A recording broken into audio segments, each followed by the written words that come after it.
श्री स्वामी समर्थ. मी संगीता. नमस्कार मैत्रिणी. आज आहे वरदलक्ष्मीचे व्रत. त्याची पूजा सोप्या पद्धतीने कशी मांडायची ते मी तुम्हाला सांगणार आहे. ही व्रत केल्यानं अखंड सौभाग्य लाभते, लक्ष्मी स्थिर राहते, धनधान्याने घर भरतं, आरोग्य लाभते. तुम्ही पण करा हे व्रत.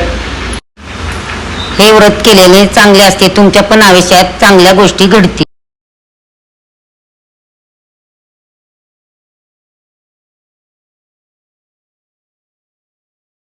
गणपती बाप्पांना पाण्याने 5 वेळा आणि पंचामृताने 5 वेळा स्नान घालून घेते.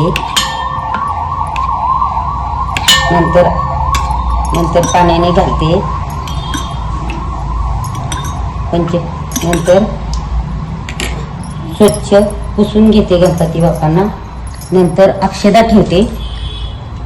यावर गणपती बाप्पांची सुपारी मांडते. नंतर हळदी कुंकू वाहते. नंतर दीप प्रज्वलित करते.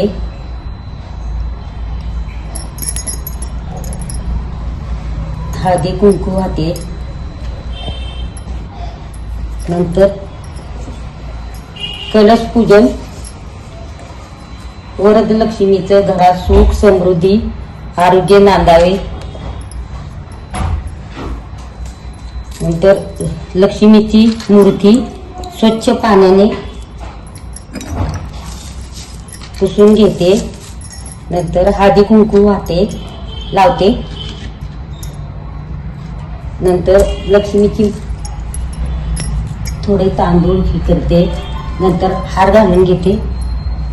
लक्ष्मीच्या फोटोला हार घालून घेते. नंतर कलश पूजन करते. थोडे हळदी कुंकू वाहते. नंतर तांदूळ कलशामध्ये तांदूळ घालून घेते. कलशामध्ये तांदूळ घालून घेते. वरदलक्ष्मीची पूजा घरात सुख समाधान शांती अखंड लक्ष्मी नांदावी यासाठी वरदलक्ष्मीची पूजा केली जाते. चला भरून कलशामध्ये एक नारळ ठेवते.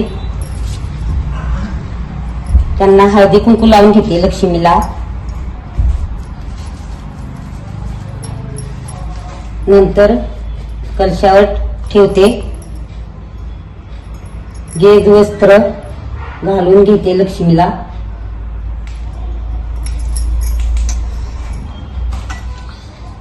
गणपती बाप्पांना फूल वाहते. नंतर गुळ खोबरेचा नैवेद्य ठेवते.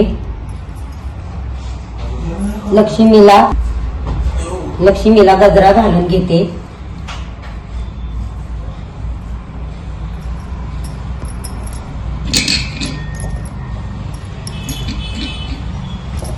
नंतर धूप दीप ओवाळून घेते.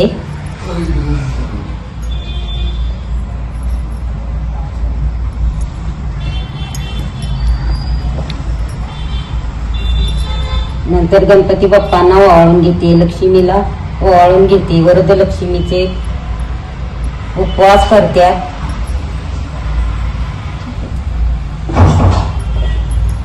असे हे वरदलक्ष्मीचे व्रत आहे.